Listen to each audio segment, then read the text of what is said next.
Hey guys, it's Jordan with Glass House Realty. Just wanted to share with you some quick market information for January 2020 as we look back on the market last year and looking forward this year, kind of trying to project where we might be headed. There's some interesting kind of variables for our specific real estate market that I felt were interesting and wanted to kind of share with you guys. So, as many of you know, the Carr Fire, kind of anniversary of the Carr Fire was back in July 23rd, 2018. So we're about a year and a half removed from these tragic events and the Camp Fire shortly after that, which drastically influenced and affected our real estate market. So to kind of dive into a bit of that, just a little bit of background if you aren't aware. So most fire victims that lost their homes, insurance companies were paying about 2 years of their cost of living expenses while they found a replacement property or rebuilt. So that kind of set a timeline for those who were affected by the fires to make a decision on whether or not they're going to leave the area, purchase another home, or rebuild. So most people were kind of projecting once a year or a year and a half rolled around, most of those individuals would have decided one way or another and committed to either leaving the area or rebuilding their home or purchasing another home. So for the last, year and a half, we have had millions of dollars injected into our real estate market from insurance companies, which obviously has tangible effects on our market. So we saw the average sale price of a home starting to go up more than usual. Appreciation for a time we were seeing at fairly abnormal numbers that aren't totally sustainable. And then, now that we're coming full circle and hitting that year and a half mark, and I would say most people that are victims of, Camp Fire or Carr Fire have gone to that place where they have committed to some sort of decision, whether or not that was staying in the area, leaving the area, purchasing another home, or rebuilding a home. So for a window of time, it was kind of, a bizarre environment where you had all of these real estate transactions happening that, to be honest, had there not been a natural disaster that occurred, I would say there was a good amount of those that would not have been happening. So anytime you have that happening and demand for housing starts skyrocketing for whatever reason, that obviously influences our real estate market. In basic supply and demand, you have a ton of demand, limited supply, the price of whatever good that is going to go up.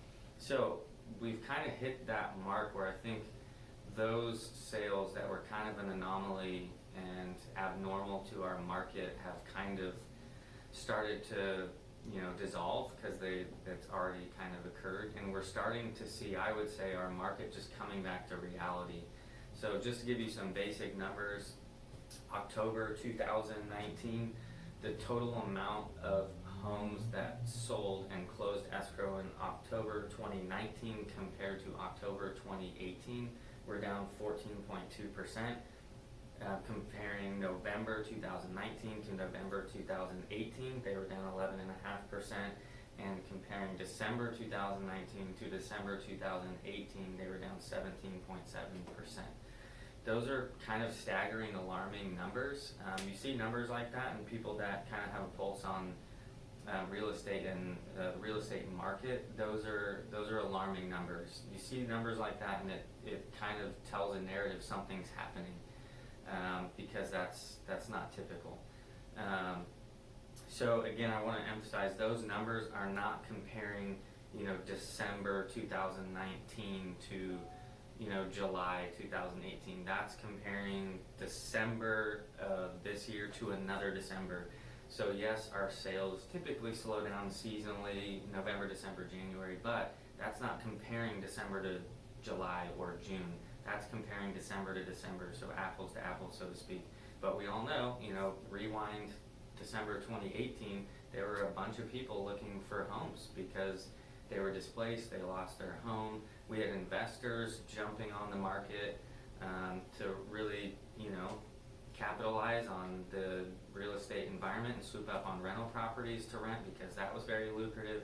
So there were a lot of transactions happening that were related in one way or another to these natural disasters, which is obviously not a long-term indicator of market growth or market health. So I just wanted to share that information with you.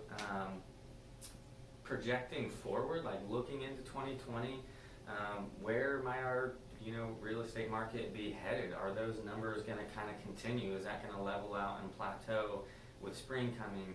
Also, really important factor that plays along with that too, our inventory is incredibly low, very limited, which also plays a role in that as well. So I just wanted to pass that info on to you. I could talk about this for hours. I love real estate and chatting about our industry and where the market's at. I would love to have a conversation with you. If you want to continue this conversation and you're curious, how does this affect me as a homeowner?